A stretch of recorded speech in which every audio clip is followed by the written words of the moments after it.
ahangaha turi ni ku mupaka wa Kamanyora n'uriti muri DRC, aha niho Kamanyora igabanya na Gatogota. Ubu tugiye kwinjira muri Gatogota muri rwa rugendo nababwiye rwerekeza Ruvungi. Ubu tugiye kubashakira amakuru yizewe, amakuru atariho ibinyoma. Ndi kumwe na mugenzi wanjye, ni umutaramu, nawe araza kugenda atuganiriza, tugiye tumubaza ibintu byinshi cyane. Umuntu umenyereye ahangaha, ni umuntu wavukiye ahangaha, ni umuntu wahakoreye, mbega ni umutaramu nk'uko mbibabwiye.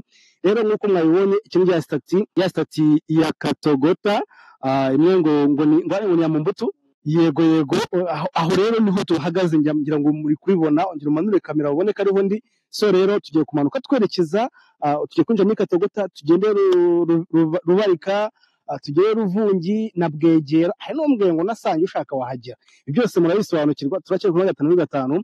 Kora subscribe, nakubwiye ngo udakora subscribe hari igihe kizagera ukazajya utabasha kureba amakuru yacu. Amakuru yacu azagerebwa n'umuntu wakoze sabone gusa. Nawe rero ko sabone ibintu bigishoboka, natwe turahanga nk'aba agent bagomba kuzajya baguha amakuru yizewe atariho ibinyoma. Ahangaha tugeze ni Katogota, noneho tugiye kugenda imbere mu gasantere. Ndi kumwe n'umuntu uhazi, reka atangira atubwire. Ahangaha turi na magana he? Ahangaha turi mu igabaniro rya Gatogota na Rubarika. Turi mu igabaniro rya Gatogota na Rubarika. Urabona uyu muhanda wa kaburimbo, ni umuhanda ujya Gatogota centre.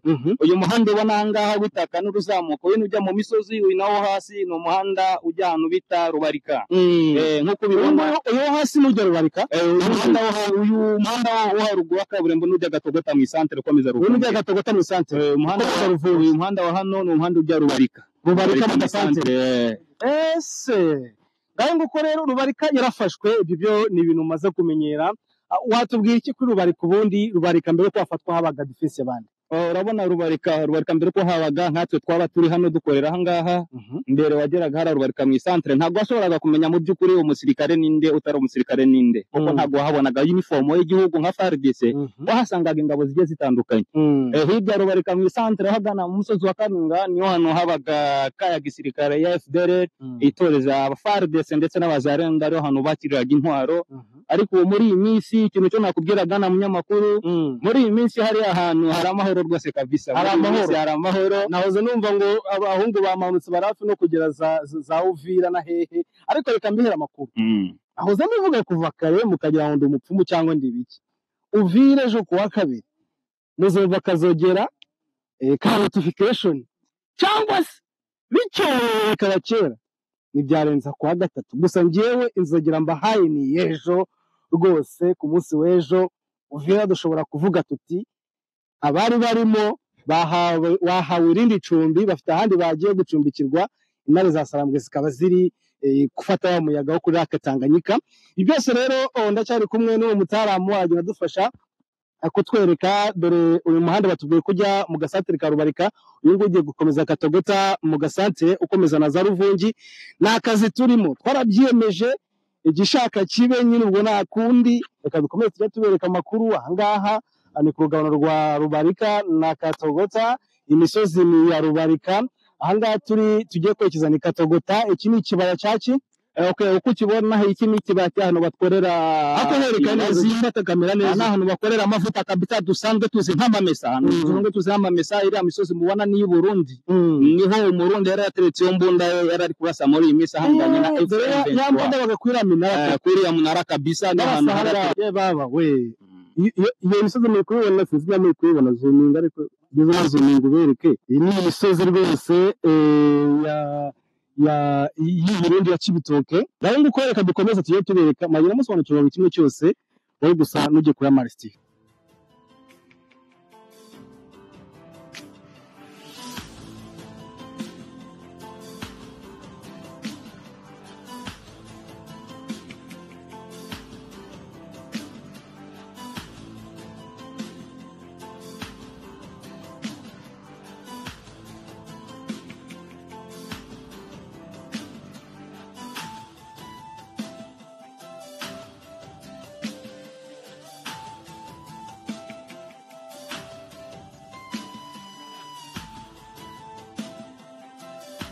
Dore ni bombe byacukuye dore.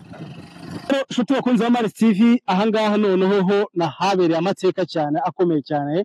Aya amateka ameze gute rero? Numva bagenda bavuga bati M23 ifite Katogota centre ariko noneho bafungiraga aho ko muri kwabura kuno musigiti ahangaha ni ku musigiti izi ndake zabo kugira ngo muri kuzibona bereke ningi hano hino ariko banze bereke umusigiti ahangaha no ku musigiti ahangaha M23 yafungiraga ahangaha nyine n'amahanga mu metre abahitwe no hari ingabo z'abarundi bahora barebana buri munsi mbona nkubona ariko badashobora kurasana mu mezi 9 yose amezi 9 yose barahabaye barebana ariko nta numwe ushobora kurasa undi imisozi ya hakurya mubona ubu uri kwerekeza za Mwenga twe twakomeje kwisha inyuma kino gifaro umva we motari aha ni pine ryagira gifaro rizajya rica nawe ajya wari ucisha ipine rya moto yawe ubwo twamaze kumenya ko zino nzira zitabyeho amagenade ariko aho igifaro gikandagiye nawe ukahaca byerekana ko nta genade itabyemo kiriya gifaro kigenda inyuma paka hariya rero niho mu Rugombo niho defense y'abarundi yari iri imwe yasheringaga mu Rwanda hani mu kibaya cya Rugombo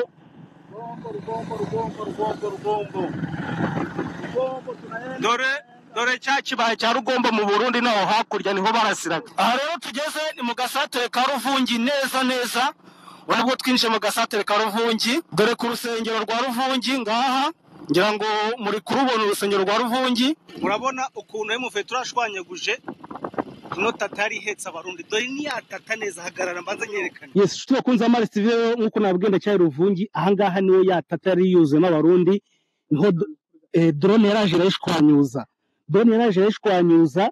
dore n'ibitorye by'amasasu uri kukibona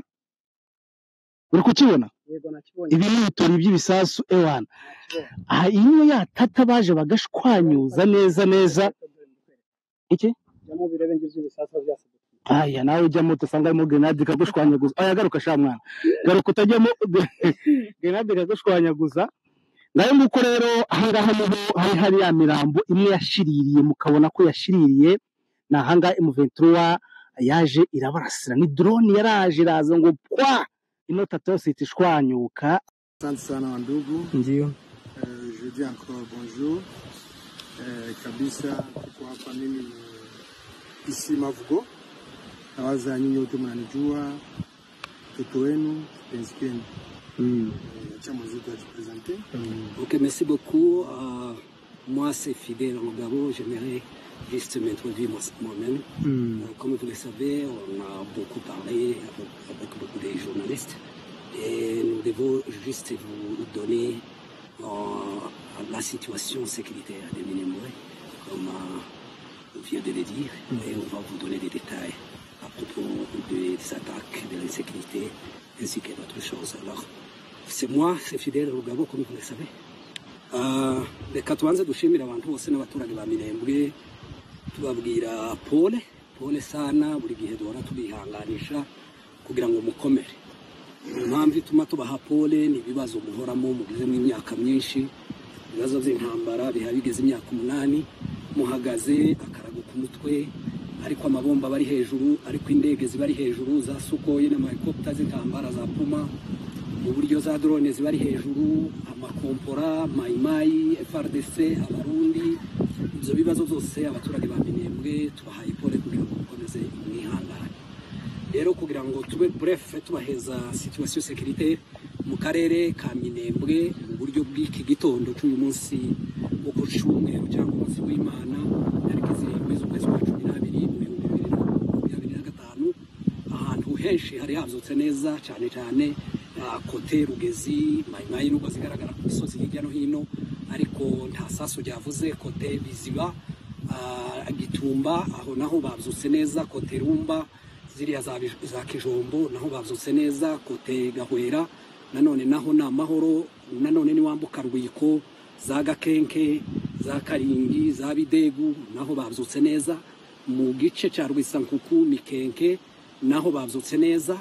Ukuye ibyabaye ku munsi w'ejo tuza kugarukaho z'intambara yabaye uruhande rwa Mikenke n'ibibazo abaturage bacu bahuye nabyo, ariko ahandi hose bari babyutse amahoro. Nubwo tuvuze gutyo ntabwo tuvuze kuko ari amahoro 100% yuko abaturage ba Minembwe bamaze guhahamuka. Ubu drone zaharaye, hari izindi zahabzukiye, ubwo ngubwo terorisme y'igisirikare cy'u Burundi na Kongo zirakomeje.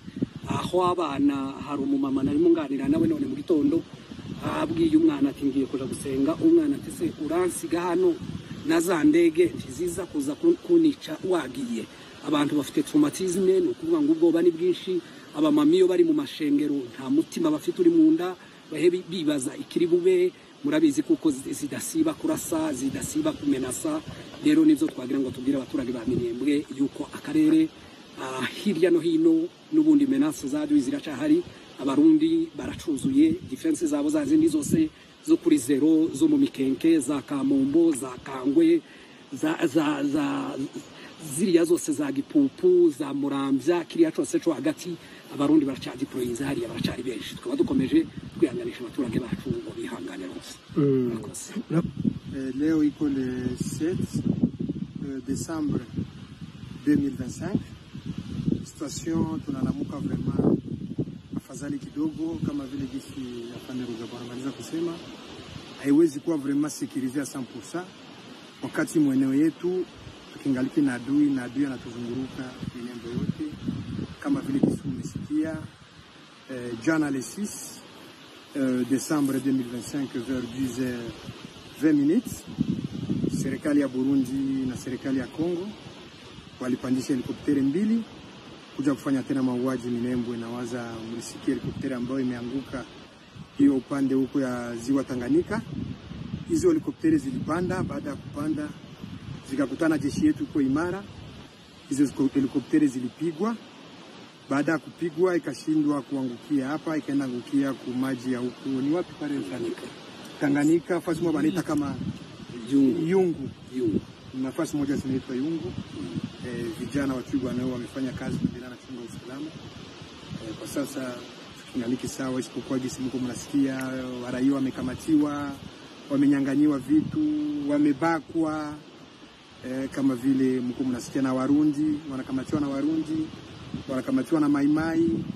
Ndio hivyo hadi iko kwa sasa hivi, hadi sio nzuri kabisa. Urakoze cyane munyamakuru wacu wa Imurenge 565. Reka tubwire abantu tubakureho amashaka, abantu bazabareka kuzana marimere, bazabategera abantu bari kutaka. Iyo tuvuga ntabwo ari populisme, ntabwo dushaka kumenyekana, tumenyekana ku maraso y'abanyamurenge. Ntabwo tuza gukina hano kuko turaza kuvuga ibintu z'indege ziza kurasa abantu, dushaka kugira ngo abantu batumenye kugira ngo bitumare biki. Ntabwo ari ibyo ngibyo bazabareka kuza gukinisha abantu. Iyo tuvuga ibintu twarabivuze, hariho n'ibindi binyamakuru twavuze baduhamagaye. Indege zahagurutse Bujumbura ari helicopter zibiri z'intambara. Twebwe twenyine twamenye amakuru bizana na antene zacu zitubwira amakuru. Indege zirahaguruka, ariko hano muri Minembwe haje indege imwe ya helicopter ya Puma ya gisirikari ifite irangi rya gisirikari. Yaraje isanga aribwo abaturage bacu bamaze gushimutwa n'abarundi uruhande rwa za Mikenge. Tumaze kohereza intervention y'abasirikari bacu batwirwaneho, bagomba kuhaguruka bakaja gutabara abaturage bagiye mu kaga, mu gihe harimo abari bamaze gupfa, hari abari bamaze kuja mu mashamba, hari abari bamaze guti ibintu byabo, hari bamaze gufatwa amatekwa. Rero abasirikari bacu bagomba gukora intervention. Muri uwo mwanya bakirimo bakora intervention amasasa ari mavuga, nibwo iyo ndege ihageze ndetse imisha urufaya rwinshi kwa masasu ku basirikari bacu. Ico gihe abari muri Minembwe bose yari alerte yuko indege ije, yahise ituruka mu ruhande rwa Mikarati, inyura hejuru ya Mikenke, inyura hano mu Madegu, yageze hejuru ya Gakangara muri edikota yacu yita majoro ya Gakangara. Abasirikare basanga bari tayari nasaho kandi barayamije. Abantu bareke kutuzanira utuntu ko turashaka iki kugira ubundi siriya ndege irimo iki kugira ngo abantu bumve kuko habaye igitangaza, big deal. Hamaze kuraswa zingahe za CH4 zimaze kuraswa zingana gute, zigura ngahe kurutiri ya helicopter. Hamaze kuraswa za Sukhoi zingahe kugira ngo abantu bumve ko barazana ibyigi n'ibyingo habayeho accident nyabaki. Rero yamaze kuraswa na ngubwo imaze gukomereka yagenda icumbagurika, nibwo yikonere uturutse Rugezi uzumanuka musufi uburi hejuru ifizi ni hejuru ya dine ubo utibuka neza aho ngahe indege yaguye. Rero abantu bareke kuzana ibintu kuko turashaka nta popularity izmirimo, nta bintu dushaka kumenyekana. Indege yarasiwe mu Minembwe igwa muri Tanganyika, abantu barapfuye, mwabonye umupilote ko bamukuyemo ejo nazani leo bakuyemo abandi babiri barimo bamwe bambaye amateni y'amakamufrage. Abo bose n'abantu baguye muri iyo ndege yarashwe hano mu Minembwe. Reka noneho tunababwire n'ikindi, nta nubwo ari ukuvuga gusa ngo niyo ngiyo, n'izindi zizaza zizaraswa. ntabwo bikiri bya bindi amazi ntakiri yandi bashatse boyoga Ingarama niko bazabyita. Ubu nyine ibintu byarahindutse, turakomeye, duhagaze neza. Indege izaza yabasuko yigize iminsi yigaragaza hano mu Minembwe, turi tayari yuko umutsi twamaze kuvuguta. Rero abantu bavugaga ibyo ngibyo rwose bamenye kuko indege yarasibaha, kandi ubu ngubu kiraribwa na masamaki. Manake mpaka hivi afande hawajakubali kama ni sisi ambao tumepiga. Wao ndio gisi wanaongea kama hiyo avyo imefanya accident, imepigwa na accident. Ari kichaji la shekira hari, yani nayo nimba ari na accident, ni accident masasu. Hiyo